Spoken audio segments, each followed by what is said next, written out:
मित्रांनो, आपल्या महाराष्ट्रातील अशा 5 वैभवशाली आणि श्रीमंत मंदिराबद्दल आज आपण जाणून घेणार आहोत. त्यांची वार्षिक कमाई आणि संपत्ती ऐकून तुम्ही चकित व्हाल. यादीत 5 क्रमांकावर आहे तुळजाभवानी मंदिर, तुळजापूर. छत्रपती शिवाजी महाराजांच्या कुलदेवता असलेल्या या मंदिरामध्ये दरवर्षी सुमारे 12 ते 15 कोटी रुपयांचे दान आणि क्विंटलने सोने चांदी अर्पण केले जाते. नवरात्रात येथे महाराष्ट्र, कर्नाटक आणि आंध्र प्रदेशातून लाखो भाविक येतात, ज्यांच्या मोफत प्रसाद आणि सुविधांवर हा खर्च केला जातो. नंबर 4 वर आहे कोल्हापूरचे श्री महालक्ष्मी अंबाबाई मंदिर, जिथे वर्षभरामध्ये 25 ते 30 कोटी रुपयांसारखे भरघोस दान आणि मौल्यवान अलंकार येतात. 3.5 शक्तिपीठापैकी एक असलेल्या या मंदिरामध्ये किरणोत्सव जगभरात प्रसिद्ध आहे आणि इथे देवीला साडीसोबत मोठे अलंकार अर्पण केले जातात.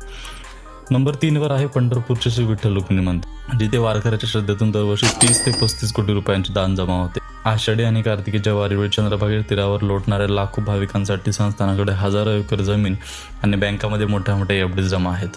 नंबर 2 वर आहे मुंबईचे श्री सिद्धिविनायक मंदिर. येथे दरवर्षी 125 कोटी रुपयांपेक्षा जास्त रोख दान येते आणि मंदिराकडे 150 किलोपेक्षा जास्त सोने RBIच्या गोल्ड मॉनिटायझेशन स्कीम अंतर्गत सुरक्षित आहे.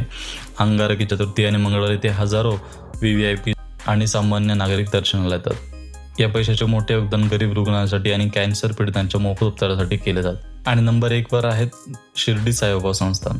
शिर्डी साईबाबा मंदिराला दरवर्षी 400 ते 450 कोटी रुपयांचे दान येते.